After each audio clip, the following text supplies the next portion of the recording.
स्वामी, तुम्हाला पुरणपोळीच का आवडतं तो खायला?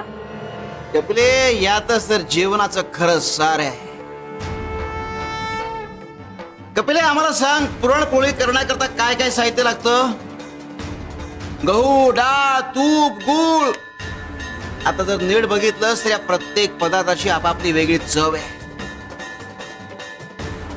पण जेव्हा या सगळ्या गोष्टी एकत्र येतात तेव्हा गोड आणि सुंदरशी पुरणपोळी बनते.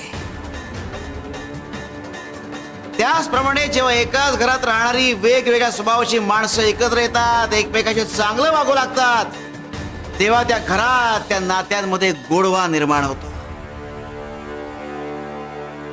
नाहीतर शिव शंकर शंभ. स्वामी, तुम्हाला पुरणपोळीच का आवडतं तो खायला? कपिले, यातच तर जीवनाचं